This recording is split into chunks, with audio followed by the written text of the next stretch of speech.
Oke, baiklah, saya akan memaparkan sedikit tentang pasar tradisional di Kota Padang. Pasar tradisional adalah pasar yang dalam pelaksanaannya masih tradisional, di mana para penjual dan pembeli dapat berinteraksi sepenuhnya secara langsung. Keberadaan pasar tradisional bisa ditemukan hampir di setiap daerah, tidak terkecuali di Kota Padang. Saat ini, Kota Padang memiliki jumlah pasar tradisional sebanyak 16 lokasi yang tersebar di berbagai kawasan. Namun, di luar jumlah tersebut masih banyak kegiatan pasar-pasar kecil seperti pasar dadakan atau pasar musiman yang hanya beroperasi pada waktu atau event-event tertentu saja.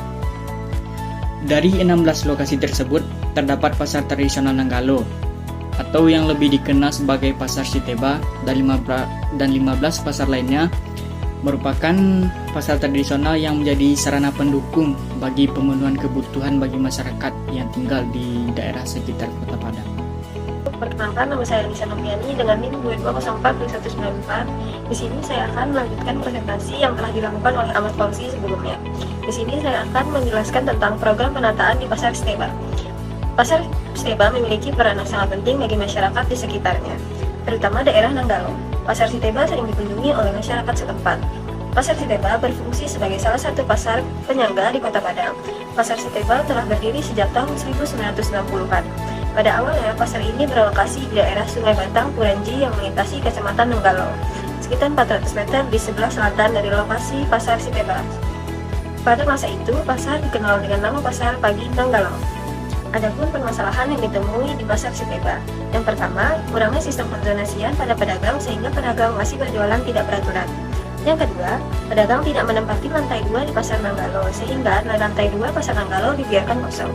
Yang ketiga, kurangnya pedagang yang berjualan akibat adanya pasar yang baru dibuka yang dinamakan Pasar Senggol.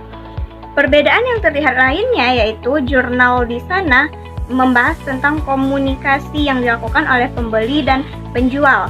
Sedangkan di proposal kami hanya membahas tentang penataan pasar yang dilaksanakan oleh UPTD Pasar Nanggalo Siteba. Adapun selanjutnya yaitu analisis literatur.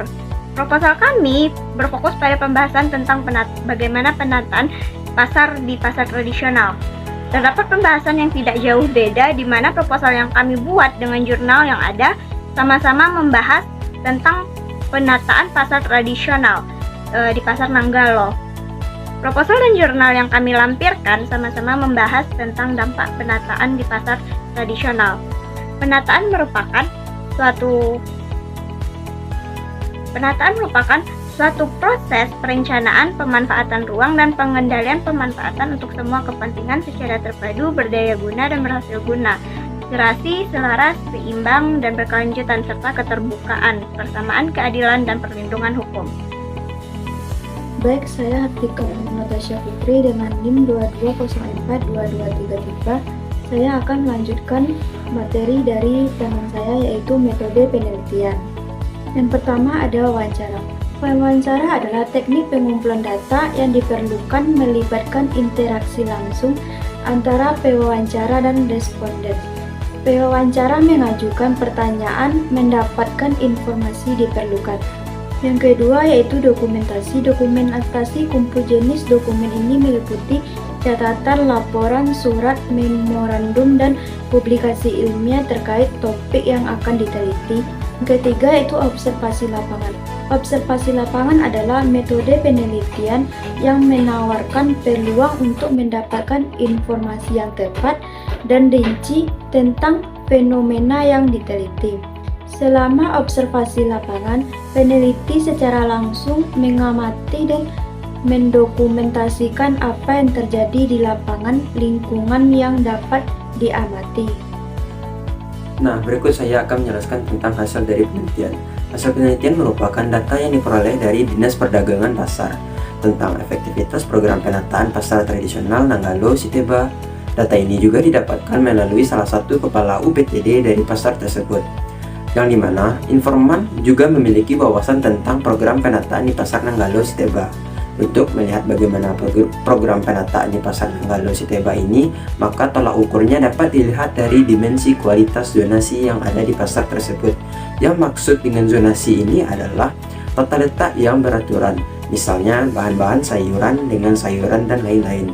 Selain itu, terdapat beberapa kendala dalam melaksanakan program penataan yang dilakukan oleh pemerintah, misalnya dalam penataan di pasar perdagangan, serta kekurangannya pemahaman para pedagang tentang baiknya penataan pasar ini. Akan tetapi pemerintah dan kepala UPTD terus berusaha untuk terus memberikan pemahaman dan edukasi serta solusi kepada para pedagang. Penataan pasar tradisional merupakan salah satu upaya yang dilakukan pemerintah untuk pasar tradisional agar tetap ada meskipun dengan berkembangnya zaman. Pasar tradisional merupakan pasar yang memiliki keunggulan bersaing secara alamiah, lokasi yang strategis, area penjualan yang luas, keragaman barang yang lengkap, harga yang rendah, sistem tawar-menawar yang menunjukkan keakraban antara penjual dan pembeli.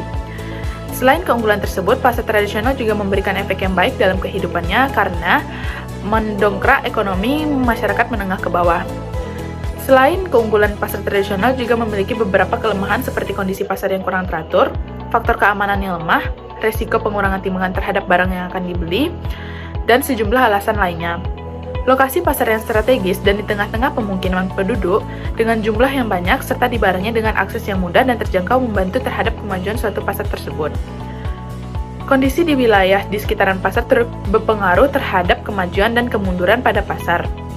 Selain itu, pengelolaan yang baik dan manajemen pasar yang baik juga menjadi faktor dalam kemajuan dan kemunduran suatu pasar. Pada pasar Siteba, kelima faktor pendorong ini mendukung satu dengan yang lainnya. Kelima faktor lokasi, jumlah penduduk, kondisi wilayah di sekitar pasar, serta pengelolaan yang harus saling terkait mendukung satu dan lainnya dalam mewujudkan pasar berkembang dan bertahan di area modern seperti ini.